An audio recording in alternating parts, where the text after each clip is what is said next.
Altura agora para a rubrica da Liga Portuguesa contra o Cancro, hoje sobre o cancro do esófago. Abril é o mês de sensibilização para esta doença, o tema que a Liga traz hoje ao Bom Dia Portugal.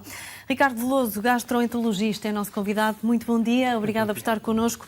Falamos do 7º cancro mais frequente a nível mundial, o 6º em termos de mortalidade, e há vários tipos de cancro esofágico.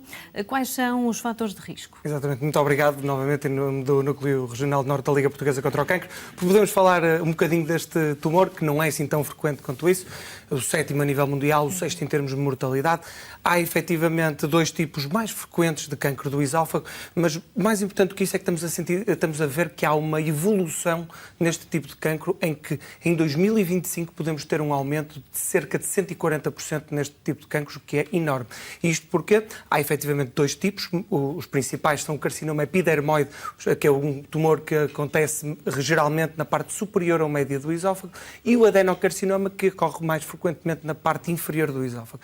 E, como falou, e bem, os fatores de risco são diferentes para um e outro, e por isso é que estamos a ver, especialmente nos países ocidentais, um aumento do número de adenocarcinomas. Ao passo que para o carcinoma epidermoide, os fatores de risco mais importantes são o álcool, o tabaco ou uma história anterior de alguma neoplasia da face e do pescoço. Para o adenocarcinoma não é bem assim. E o que temos é que os fatores de risco principais neste momento são a obesidade, a doença de refluxo gastroesofágico e aquela coisa que vem a seguir, que é o esófago de Barrett, que eu acho que já muita gente viu no seu relatório de endoscopia esófago de Barrett. Há de contínuo vão à internet, ficam um pouco preocupados, porque o que diz lá é que é uma situação pré-maligna. O que é que isto quer dizer de situação pré-maligna?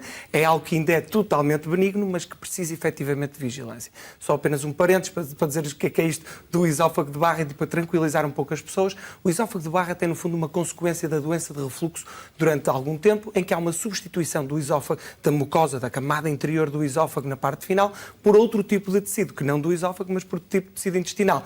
Parece um pouco estranho, mas no fundo isto é um ato de proteção, porque essa mucosa, esse revestimento, é mais resistente ao ácido que vem do estômago do que a mucosa do esófago normal. Só que, em todo caso, apesar de ser efetivamente uma lesão pré-maligna e que precisa, isto é que é importante que as pessoas saibam, precisa sempre de algum grau de vigilância, apenas 0,4 a 1,4% das pessoas ao ano é que vão evoluir para cancro. Por isso, não fiquem tão preocupados. Naturalmente, se tiverem numa endoscopia, é caso naturalmente para procurarem alguma assistência médica, mas não é caso também para pensar que inevitavelmente vão ter um tumor.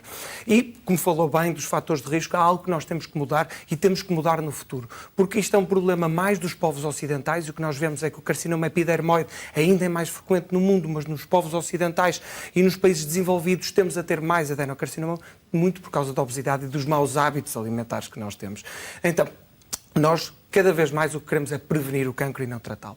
Naturalmente que mesmo a nível do tratamento nós temos muitos tratamentos novos e inovadores em que nós conseguimos, desde que se diagnostique precocemente o cancro, conseguimos até muitas vezes evitar a cirurgia e dizer que no cancro do esófago, infelizmente, nós temos que 30% das pessoas já nos aparecem com metástases, que são as raízes nos gânglios à volta do esófago, e 40% com metástases em órgãos que não o esófago, ou seja, isso quando situações o tumor já é incuráveis. detectado tardiamente, não é? Exatamente. Portanto, há vários tipos, diferentes fatores de risco.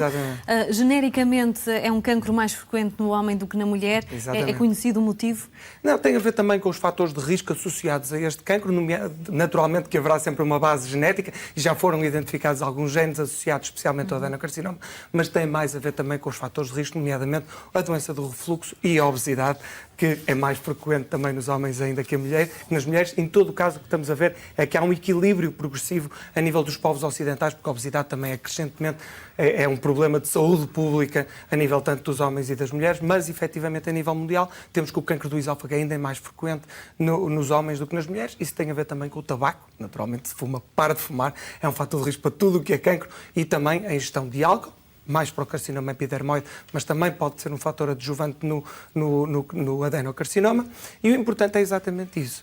Acho que a mensagem que nós todos queremos passar é que, apesar dos nossos tratamentos estarem a ser cada vez melhores, cada vez somos melhores a identificar as fases iniciais do cancro e às vezes até evitar cirurgias, mas mais do que isso é que temos que prevenir o cancro. A prevenção. E nesse sentido, até porque os sintomas não são fáceis de diagnosticar e é preciso muita atenção. Este é um dos grandes problemas da grande maioria dos tumores do tubo digestivo, é que as pessoas Quando são diagnosticadas, são em fases tardias, exatamente por causa disso, porque os sintomas são inespecíficos e naturalmente são tardios também.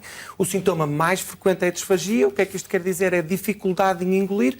Tipicamente começa pelos sólidos e depois passa para os líquidos, mas isto é sempre um sinal de alarme. Nunca é normal não conseguir engolir e deve sempre motivar uma ida ao médico. Outro também sintoma que deve sempre alertar é início de sintomas de refluxo numa pessoa com mais do que 50 anos, especialmente se tomou medicação como os protetores gástricos e não melhorou. Isto é outro sinal de alarme. Por isso, esteja atento aos sinais de alarme, tenha uma vida, evite a vida sedentária, faça exercício, evite a obesidade, não fume se fumar, evite o consumo exagerado de álcool e também sabemos atualmente que uma ingestão adequada de frutas frescas, vegetais e legumes é um fator protetor, por isso tenha cuidado também com a sua nutrição e previna este tipo de cancros. Ricardo Veloso, obrigada e um bom fim de semana. Obrigado.